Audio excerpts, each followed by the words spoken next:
This is Gemara and Eruvin Daf Lamed Aleph. Of course, all the learning for Chodesh Elul has been sponsored as a schos refuah shlema. We're hoping for a big refuah shlema for Shantai Bas Esther, as well as schos l'lin nishmasa. What a wonderful schos for Esther Rezel Bas Rameir. Of course, all the Chaylim. We're hoping this list quickly gets diminished. Yidameir ben Yakir, man of the Vega Chamrim Chanita Chaim Yisar Shlom Simon Yizedel Sar Bas Kinat Basim Bas Chaysara. Yus Chaim Yisar Esi Yisrael ben Middle is a purchase of Lev Shalom Bas Nami V'Shav Vega B'Shir Chaner for Davin Yitriva Daniel ben Chana Rezel B'Sosha Chali Yisrael. We pick it up on the bottom of Lamed Omid Beis. We began this yesterday. We're going to pick it up again on the two dots, so we can get right into the flow of things. Rav Yehuda Omer Alphabet Akvaris, we're discussing where you make an ear, where you allowed to put the ear. If an ear is something, again, one more time, either an ear of Chatziras or an ear of Techumim, that you're extending the Techum. You're at the end of your 2,000 amos, you're putting down your ear, you're putting down your loaf of bread over there, and since you're able to go and eat it there, therefore we say your new place of dwelling over Shabbos is at that area, being Hashmashais, and then you could go 2,000 amos pass there. Says Rav Yehuda, you're even allowed to put the Eruv inside a Beis HaKvaros, a cemetery, for a kohen, even though a kohen can't get there, seemingly, he's allowed to put it there. So says the Gemara, Tana, what is the reason? We began this yesterday. A kohen can get in. There's a miracle. A kohen could be in a cemetery. How? Put yourself in a box and go flying in there. Kastavar. Oil zarik shmei oil. A thrown oil is called an oil. A moving oil, as Rashi told us, is called an oil. It's called a separation, and it will block the toma. The kohen is traveling in this box over the cemetery. He won't become tamei.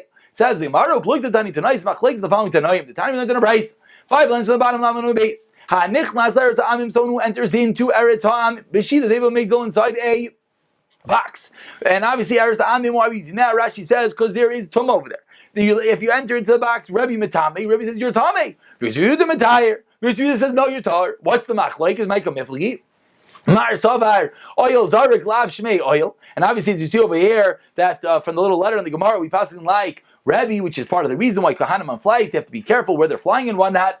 Perhaps it's a chumrah, but either way, it's a din deraisa. Says Gemara, Yisrael Yehuda Mitai here, but Micah Mifki. Marsavar oil zark, lav shmei oil, Marsavar oil zark, shmei oil. If it's an oil, then it blocks the tuma. If it's not an oil, it doesn't block the tuma. So our Mishnah seemingly is going with the opinion that it's yes an oil, therefore it blocks the tuma.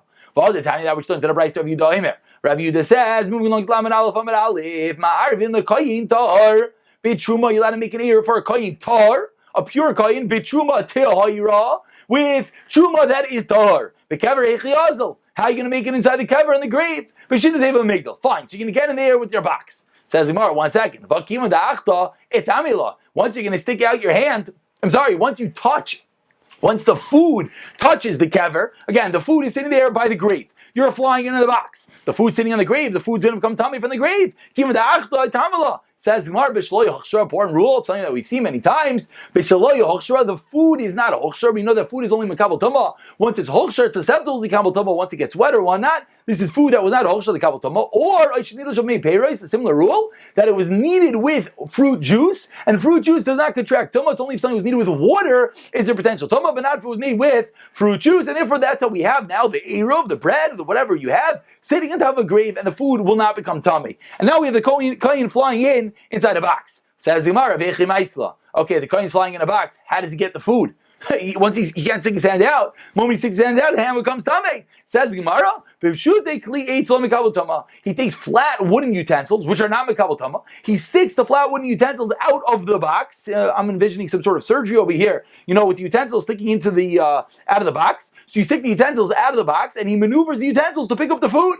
Says the Gemara, 1 second, but the utensils themselves will be an oil on top of the food, on top of the kever, and therefore that's going to contract tumah. The ma'aseh achuri that you go from the back, and then what happens is the utensil is very narrow, it's less than 1 tefach, therefore it doesn't create an oil. So what do we have? And that's the end of this opinion. Now we're going to go into the opinion of the Rabbanan. So basically we have the way that the kohen can get the food in the basic karais is, number 1, the food is not a hochshel lekabel tumah, it's not susceptible, or it's made with fruit juices, and therefore the food can be sitting on the grave and the food won't become tummy. How does the kohen get in there? He puts himself in a box. He flies over. Okay, and we have to go according to the opinion that the box is yes an oil blocking the tumah. What do you mean? But as soon as you get there, the kohen sticks out his hand to pick up the food, it becomes tameh. Doesn't stick out his hand, sticks out a utensil, a wooden utensil, a flat wooden utensil, which is not makabel tumah. 1 second, the flat wooden utensil on top of the grave is going to contract tumah's oil. No, it's less than a tefach from the back, and therefore that's how you're going to pick up the food, and the kohen can get it in, and that's how you can make your ear inside a cemetery. Says the Gemara, this sounds great. What's the reason they're abundant? It says it's no good. Because Sabri, they're abundant. Hold, Aser Lignois Bayis. No, you're not allowed to be kind of your shvisa. You're not allowed to get a benefit from something which is isur hana. What is isur hana over here? The basic varis, a cemetery, is something that you're not allowed to get hana from, and therefore, I'm just looking for Rashi over here. Oh, Rashi's all the way down over here. Rashi's all the way down at the end of the skinny lines. Rashi says, also looking at bias be isur hana be kever. A grave, and you're getting benefit from the mere fact that you cannot walk outside of the tchum. So the Gemara is saying, according to the Rabbanan, the reason, very good, you have a wonderful story over here. You have fruit juice items, and you have a kain in a box, and you have wooden utensils, less than a tevach. That's great. But the fact that your kain is shvisa, it's considered your house on top of the kever, is considered getting a you're not get a from a kever. And this Rashi continues, you're not get a from a mace, and then we'll learn on Sanhedrin one day. Back into the Gemara, so that is the opinion of the Chachamim.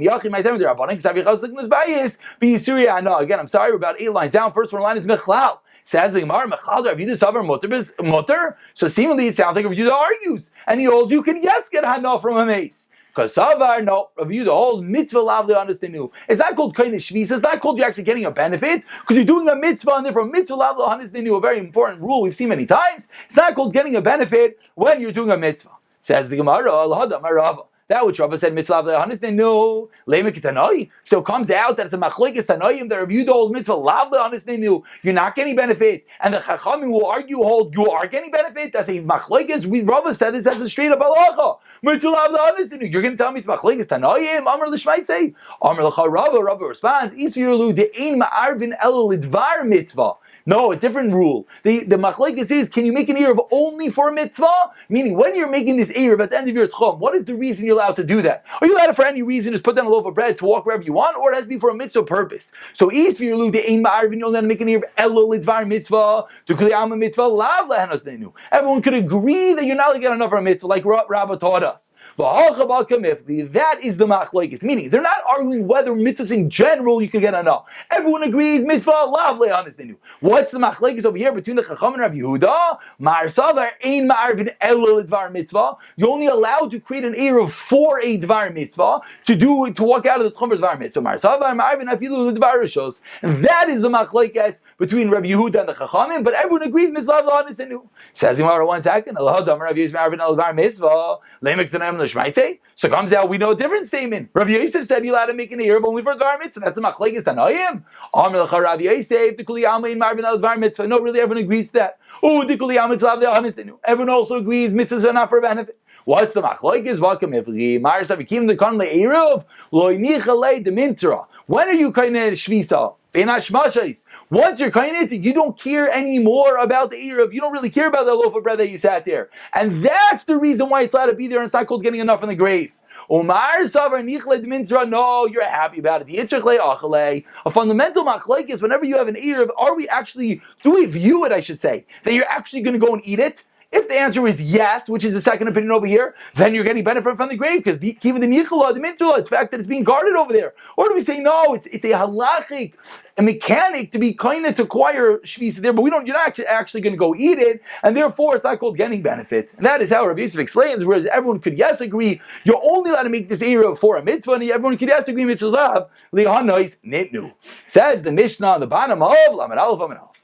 Eruvin b'demai u'b'maiser rishon should not let trumasai u'b'maiser sheni v'hektish sheniftu. These all sound very familiar. You got to make an eruv with demai. Number one, what's demai? Demai is food from Am Haaretz, so we're not sure if the appropriate trumas and meiser were taken off. U'b'maiser rishon should not the trumasa meiser rishon. Once you took off one truma, even though you didn't think of all the trumas, as we'll see, you didn't think of truma gedayla, still you're allowed to use it as an eruv. Meiser Sheni and Meiser Sheni as well. The hektish and niftu once it was redeemed. V'akayahan and b'chala. They're allowed to make an eruv out of a chala. The chala is that which is given to the kohen. Avaloi betevel, not with tevel. Or Meiser Risha shaloi not so trumasa. Not Meiser Risha, and that you give to the Levi gives to the kohen. But that you give to the Levi, then the Levi subsequently gives to the kohen. But you didn't give a truma. You didn't give from the kohen. We'll see in the Gemara. V'loi Meiser Sheni v'hektish shaloi niftu. Says the Gemara. Demai. Coming Demai again is something which is something if the Amaris took off the appropriate trumas and meisers. You're allowed to make an eruv. Says the I like to make an eruv. You're not allowed to eat it. We know Demai is not allowed to be eaten. It's forbidden with the Rabbanan. Says Gemara, no. And the answer we've seen many times. What's the reason? Because potentially every person could eat the mai. Because an ani, a poor person, allowed to eat the mai. So you know what you can do? You can be maf for all your possessions, become an ani in a moment, and then you can eat the mai. So it's considered fit as if it's fit for you right now. The Tanaim learned to the Mishnah, machlin it's aniyim demai. We feed aniyim demai, moving like lamed alpha mebeis v'zachsania demai, and as well we feed those soldiers who are traveling them demai as well. Ravuna, Tana Beishami, I remember machlin is aniyim demai. Beisilel machlin is aniyim demai, and our Mishnah is obviously like the opinion of Beisilel that holds you yes, let it feed aniyim and the achsania demai, and therefore that's the reason allowed to make an ear because you could potentially become an ani. Oh, ma'aserisha shenala chumasa.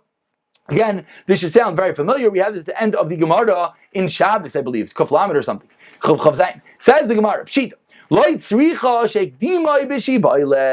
the case? The case is that you brought in the food early and you were macked in b'shibailen in the stalk still before you made the pile, before you made a complete entity. And then what did you do? V'nala mimenu chumas meiser v'loi nala mimena chuma gedayla. You didn't give chuma gedayla. Now we have the opportunity to rectify a mistake I made way back when. I thank Rav Eli for correcting me. I wasn't able to correct the mistake. But the Chuma Gedayla, I hope I get it right this time. The Chuma Gedayla is midaraisa. Actually, you know what? Why don't we let Rashi again, as we said before, our best friend. Let's let Rashi, the top line, 2 lines on the top. Rashi says, Shektim Yishibaylim. L'chuma Gedayla. Dimin ha-tayra. Ha-chuma kodemis l'maiser. The Rishis kar rachmana. Chuma Gedayla comes first. Uminatayra, who noisein meiser rishon the Levi.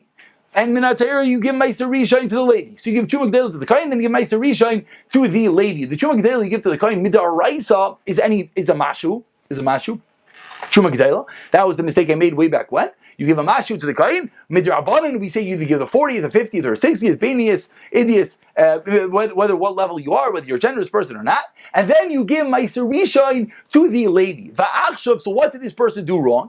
He'orim, he was cunning. He'orim al-Levi, the Levi was cunning. V'kodmu, the Levi came and jumped first.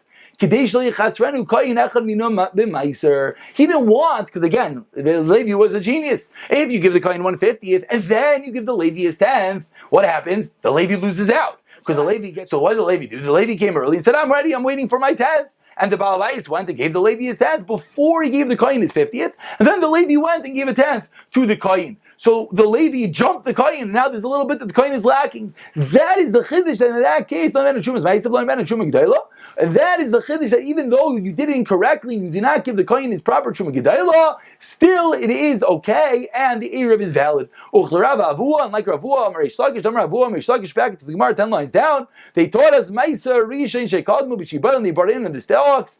Pater mi chuma gedayla. If you already took off Maisa Rishain, it's not pater. You don't have to afterwards give the kohen his 50th, his 40th, the chuma gedayla. Shenamar, the pasuk says, "V'ari meiser menu chumas Hashem, meiser mina meiser." And you separate the chuma of Hashem, meiser from meiser, meiser mina meiser martilacha, v'loi chuma gedayla, chumas meiser mina meiser. So once you jumped in, you went too early, you no longer give the kohen, have to give the kohen afterwards. Amalei Rabbi Abayis, Rabbi says Abayis, Iachi, afilu ikdam bekri nami. So why are you telling me only this funny case that you brought it in the stalks, and that's when you give to the Levi first, and you jump the kohen? Why don't we say even akdima bekri, that once it's a pile, and again in that case you want to give the Levi first? Why tell me a funny case? Amar le Alecha Amar Kra, the Torah already talked to you. The Torah says, Mikol Master Yisichem Tarimu, it's called Terumas Hashem, that from all your mice you have to give the Truma from Hashem. That's how we learned that once it's Bikri, once it's in a pile, then it's too late. Then you're Mechayiv to give to the Kohen first, and the Levi can't jump him anymore. Again, L'chatchila, the Levi's never supposed to jump him. You're always supposed to give the Truma Gedela first,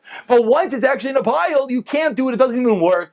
Umay Rois, how do you know to learn one way? One's at exclusion and one's adds on. Hayidgin, Hayloyidgin. One is called dung and it's called grain. Once it's in the pile, and that's how we learned that once it's called a grain, that it's going to be too late, and the Levi cannot jump him anymore. So the chiddush of the Mishnah is that even though the Levi jumped the Kohen and the Levi took his 10th before the Kohen took his mashu or his 43rd, his 50th, still it works, and you can make an Erev from that grain. Says the Gemara, Meiser Sheni v'Hektish Naftu. Now we have Meiser Sheni or Hektish that you redeemed. Again, by Sashin, you generally eat in Yerushalayim, or you redeem and you bring up the money in Yerushalayim, or Hektish. Says the Gemara Pshita, of course. What's the Shaila? Of course. Why can't you make an Erev out of it? That whenever you redeem Meiser Sheni or Hektish, you have to give the value of the item plus an additional fifth. So what did you do? You did not give that additional fifth. The Kamash Malon and the Chiddush, again, we've seen these dinim hopefully, but now we know them. The fifth is not ma'akiv, it does not hold back, and it will work, and it's considered that it is redeemed. There's no more kedusha on it, therefore you can make an ear from it. Of course, you did not do the right thing. Of course, you're supposed to give off the fifth. But even though you did not do the right thing, the eruv still will work. Avaloy is tevel, avaloy betevel. Shita, of course you can't use tevel for your eruv. Says the Gemara, like tzricha betevel tevel midrabanan. No, we're talking about tevel only midrabanan. Talking about an item that midaraisa you're allowed to eat. Midrabanan, they said it's tevel, you're not allowed to eat it. Okay, going about the case, zaray be'atzet she'inay nakav, and on a whole flower pot. A whole flower pot, you have a flower pot with holes, that we say is nizan, is nourished on the ground, and that's the reason why even midaraisa it's called tevel. But if you have something that's not a hole, then midaraisa it's called detached on the ground, you don't have to give off. It's not tevel. But now, midrabanan, it's yes tevel. So in that case, that is the case. Even though that's a chiddush, still you can't make an eruv out of it. That's also pshit. You didn't take off any truma. Of course you can't use that as an eruv. This was the flip side of the case we saw about 2 moments ago. That you're makdim him in the kri, in the pile, and then he did the same shtick. The Levi came, he jumped the kain, he took his tent before the kain took his tent. So you would have thought, like the Havam, you would have thought, what's the difference? The Levi talked, maybe it should work. Kamash Malan, like he answered that that once it's in a pile, it's too late. It's called Dagon, and then it will not work. And therefore, even though you theoretically you gave the kain his tenth, it does not work. If the first give the Truma Gdela, then you give the Levi his tenth. I'm sorry, because it's already in a pile. Therefore, you cannot make an eruv out of that produce. Neither Meiser Sheni that was not redeemed. Shita says Gemara. And you redeemed it, you didn't do it properly. How did you not do it properly? It's similar to the fifth that we said a moment ago. In this case, what's the din? You redeem the Meiser with an asimayin, which is a coin without a image on it. Rachmana Amar. Kesef sheish has to be real money with a tur with an image on it. And you did it incorrectly. And that's the reason why you cannot use it for your eruv because it's not redeemed. Hakdish, what's the case of hakdish? Cholu agavi karka, your machal hakdish onto ground. The Rachman Amram does the kesef kamloy. It has to be onto metalton, it has to be onto moving items, and it's not going to work. As you see over here, Rashi says in kesef. And therefore it's not going to work, and you cannot make an eruv from it. Let's begin the new Mishnah, Lamid Aleph Amid Beis.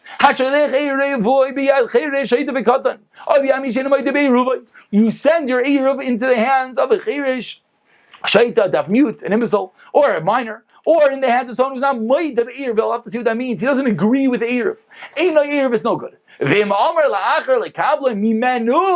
he tells someone else to accept it from this chirish, shaita, v'katan, or from this person who does not accept the eruv, then it is an eruv. Let's take a moment over here. Rashi tells us the secret. It's talking about a kuti, but actually, let's see the Gemara. Says the Gemara, why doesn't it work to give eruv to a katan? Katan could yes collect the eruv. Like kasha can be eruv to chumin, can be eruv chatzeiros. Why eruv chatzeiros? When the katan's going around to all different houses collecting that everyone partners in, puts a little bit into the pot. A katan could yes do it. By eruv to chumin, the katan cannot do it. By the eruv to chumin, we don't trust the katan to go all the way out 2,000 amos to put it down over there. Therefore, it's not going to work. Who is that? Kutai, that's a kuti. If you tell someone else, accept it from this chirish of the katan, then it, yes, does work. Let's just begin this Gemara. Says Gemara, maybe he's never going to get there, because you standing him and you watching him the whole time. That you're standing and you see him the whole time. Maybe you won't take it from him. We can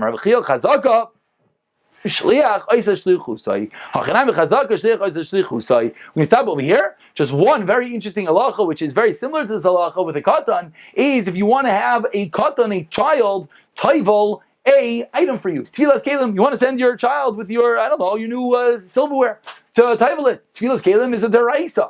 Are you allowed to send a katan? The katan doesn't have that manis. Same way over here, we don't believe necessarily that the katan's going to go and put it down. You can't send a child to go do tefillas kelim for you. What's the eitzah? What can you do if someone wants to? Eitzah, just like the Gemara here says of him, you have to have someone else lekablo emanu, or someone else to watch him. Meaning, if you tell the kid, go to the eruv, go to the mikvah with these silverware, taival them, and have someone standing by next to you watch you, and have him, let's say, sign. some way to verify that it happened. Just like over here it says, Aymin V'rahu, Shliach Chesed Shechusai, do a similar thing, figure out a way to make it that the other person shows that this guy did it, then it'll be okay. Because it's the issue of Naaman, the same thing over here. We'll pick it up from here tomorrow.